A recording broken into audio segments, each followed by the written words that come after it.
बेंगलुरु से युद्ध के मैदान तक सार्जेंट सुरेंद्र कुमार मोगा के लिए कर्तव्य की अंतिम पुकार। झुंझुनू के शांत गांव मेहरादासी में एक विधवा माँ इस बात से अनजान बैठी है कि उसके बेटे ने देश के लिए सर्वोच्च बलिदान दिया है। भारतीय सेना में medical assistant sergeant Surendra Kumar Moga का सपना था कि वह 2 साल में रिटायर्ड होकर प्रशासनिक सेवा में जाएंगे, लेकिन किस्मत को कुछ और ही मंजूर था। कुछ दिन पहले ही सुरेंद्र ने अपनी पत्नी सीमा और अपने 2 छोटे बच्चों को उधमपुर में ड्यूटी के लिए वापस अपने गांव भेज दिया था। वे बेंगलुरु में तैनात थे, जहां वे अपने परिवार के साथ रहते थे, लेकिन भारत पाक संघर्ष के कारण उन्हें 4 दिन पहले ही उधमपुर बुलाया गया। यह एक ऐसा फैसला था जिसने उनके जीवन को हमेशा के लिए बदल दिया। मेहरादासी में उन्होंने हाल ही में जो घर बनवाया था वह खाली पड़ा है। आने वाले दिनों में सुरेंद्र द्वारा आयोजित गृह प्रवेश समारोह की प्रतीक्षा कर रहा है। अब यह अधूरे सपनों और वादों का प्रमाण है। शनिवार को उधमपुर में 39 विंग में तैनात रहते हुए उनकी शहादत की दुखद खबर ने पूरे गांव को झकझोर कर रख दिया, जिससे पूरा परिवार और पूरा समुदाय शोक में डूब गया। जब गांव के लोग शोक मनाने के लिए एकत्र हुए तो जिला कलेक्टर राम अवतार मीना और एसपी शरद चौधरी शोक संतप्त रिश्तेदारों से मिलने पहुंचे और अपनी संवेदनाएं व्यक्त की।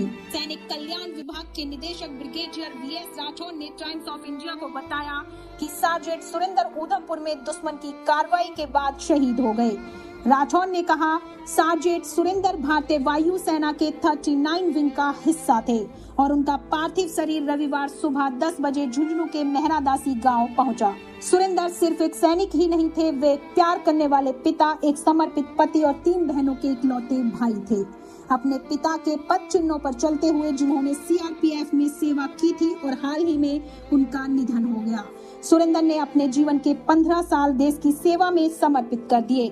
उनकी मां नानू देवी को उनकी उम्र और खराब स्वास्थ्य को देखते हुए उनके बेटे की मौत के बारे में सूचित नहीं किया गया है। बहुत अच्छे से मेरे पापा ने ना दुश्मनों को खात्मा कर करके खुद शहीद हो गए, पर देश की रक्षा की है मेरे पापा ने।